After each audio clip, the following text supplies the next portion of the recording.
O que é uma arquitetura de informação?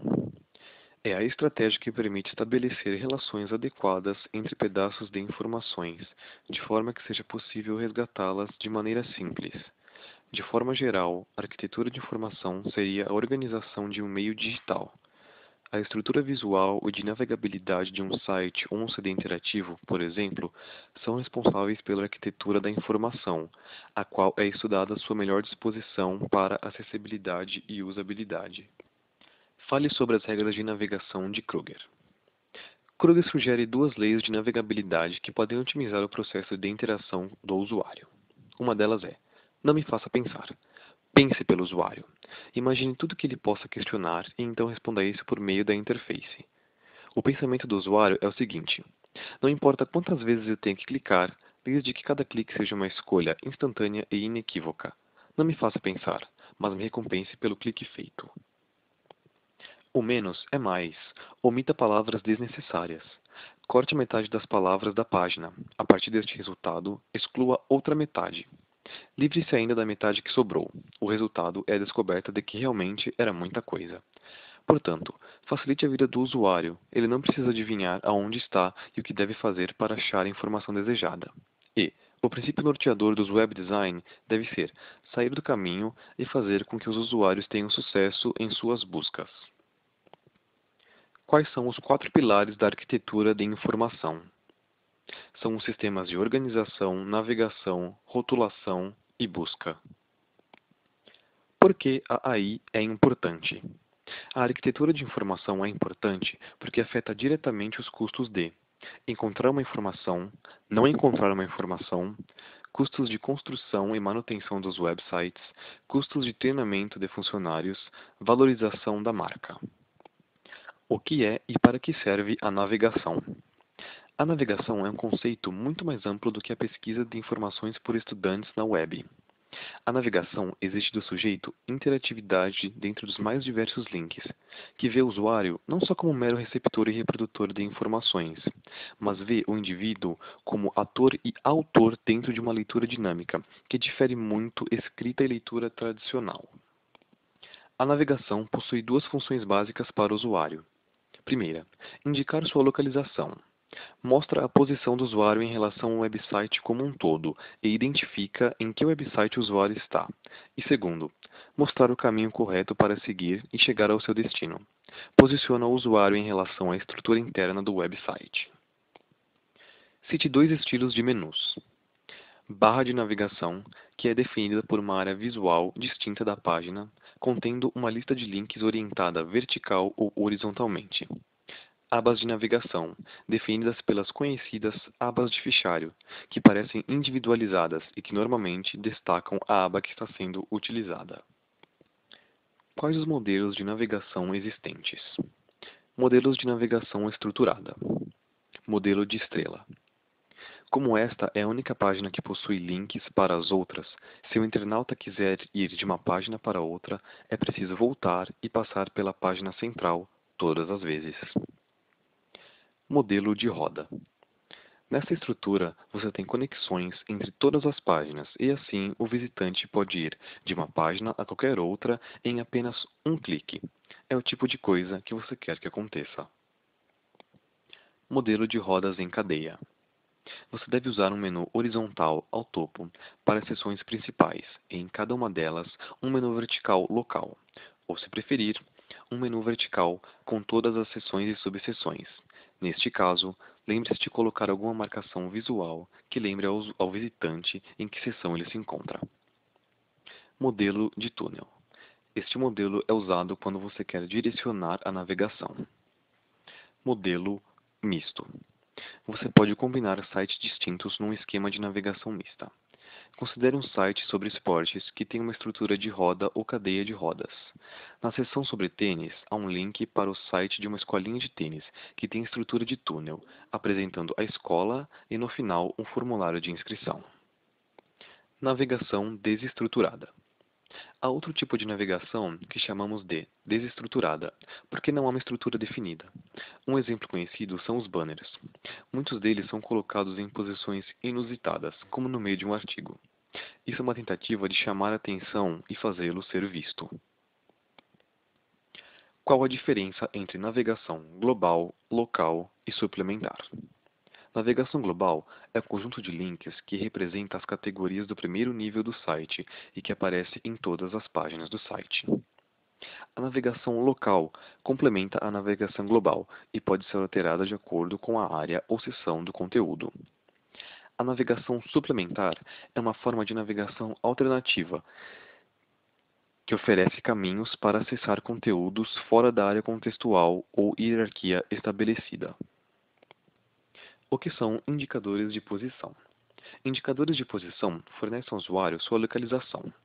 É como se fossem placas que indicam onde a pessoa se encontra no site. Esses indicadores de posição, na forma de imagens ou textos, são destacados com cores diferentes, acompanhados de uma seta ou indicação que ajude o usuário a identificar qual item está sendo visualizado naquele momento. O que é navegação persistente? Qual outro modelo de navegação está associado à navegação persistente? Navegação persistente é oferecer um grupo de elementos de navegação que aparecem em cada página de um site. Quando bem feita, a navegação persistente diz: a navegação acaba aqui. Algumas partes irão mudar um pouco, dependendo de onde você está, mas sempre estará aqui e sempre funcionará da mesma forma. São 5 os elementos mais importantes da navegação persistente: identificação do site, acesso à página principal, busca, seções, serviços. Mas a navegação persistente é bastante representada pelo menu de navegação global, que mantém a referência base de navegação para o usuário. Como funciona a navegação contextual? Navegação contextual é a área de navegação na tela que permite ao leitor navegar por um conjunto de matérias dentro de um mesmo contexto, utilizando links para a próxima matéria no contexto ou a matéria anterior. A ideia é oferecer ao usuário acesso a informações, artigos, produtos e serviços que ele não havia pensado em procurar, mas que poderiam ser classificados como similares ao assunto que ele buscou. Funciona por meio de definições associativas, que podem ser marcadores, categorias, definições, grupos ou frases descritivas, flexibilizando a navegação do usuário pouco familiarizado com o assunto. Cite 2 exemplos de navegação suplementar.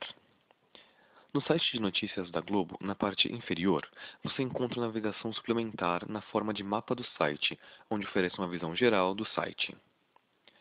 No site do Orkut, na parte superior, é encontrada a navegação suplementar na forma de rastro, onde, ao navegar pelas páginas, o site marca o caminho percorrido pelo usuário em meio aos assuntos que já foram vistos. O que são nuvem de marcadores? Nuvem de marcadores, tags em inglês, ou lista hierarquizada visualmente, é uma forma de apresentar os itens do conteúdo de um website. Enquanto os marcadores ajudavam a organizar o conteúdo por meio de índices personalizados, as nuvens aglutinam os marcadores e incrementam a visualização com um tamanho de fonte referente à quantidade de citações ou número de requisições. Fale dos 2 esquemas de organização, exata e ambígua. Organização exata. O esquema exato divide a informação em categorias bem definidas e é indicado quando o usuário sabe o que está procurando. Esquemas exatos. Alfabeto. Indicado para grandes conjuntos de informação e público muito diversificado. Exemplo: dicionários, enciclopédias, listas telefônicas. Tempo. Indicado para mostrar a ordem cronológica de eventos. Exemplo: livros de história, guias de TV, arquivos de notícias. Localização. Compare informações vindas de diferentes locais. Exemplo: previsão de tempo, pesquisa política, atlas de anatomia. Sequência. Organiza itens por ordem de grandeza. Indicado para conferir valor ou peso à informação. Exemplo: lista de preços, top songs. Organização ambígua. Este divide a informação em categorias subjetivas e é indicado quando o usuário não sabe o que está procurando. Esquemas ambíguos. Assunto. Divide a informação em diferentes tipos, diferentes modelos ou diferentes perguntas a serem respondidas. Exemplo: páginas amarelas, editoriais de jornal, supermercado. Tarefa. Organiza a informação em conjuntos de ações. Usado muito em softwares transacionais. Raramente utilizado sozinho na web. Exemplo: menu de aplicativos do Windows. Editar, exibir, formatar. Público-alvo. Indicado quando se deseja customizar o conteúdo para diferentes públicos-alvos. Exemplo, lojas de departamento classificam seus produtos em masculino, feminino ou infantil. Parte da classificação do site das lojas Renner é por público-alvo. Metáfora. Utilizado para orientar o usuário em algo novo, baseando-se em algo que lhe é familiar. Normalmente, limita a organização. Exemplo, desktop de computador. Utiliza a metáfora de uma mesa de escritório. Outro bom exemplo era um antigo site da Southwest Airlines, que tinha como layout o desenho de um balcão de check-in da empresa. Híbrido. Reúne dois ou mais esquemas anteriores, normalmente causa confusão ao usuário. Quais são os 4 princípios da organização visual? Os 4 princípios da organização visual são proximidade, repetição, alinhamento e contraste.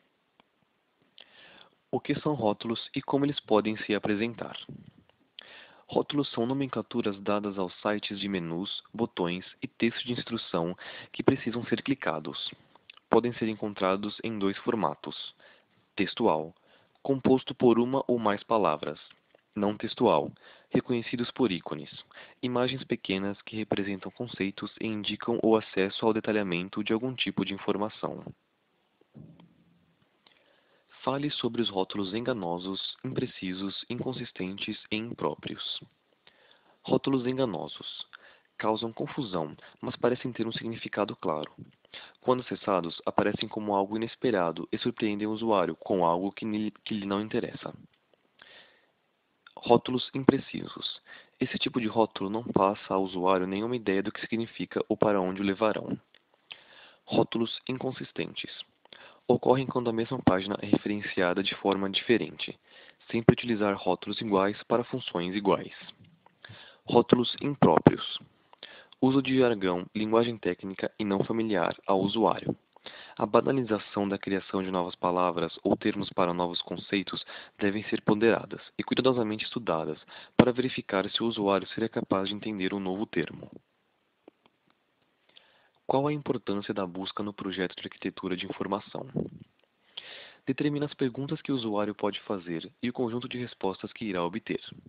Quando bem implementada, auxilia os usuários a pular para um determinado conteúdo de seu interesse sem grande esforço.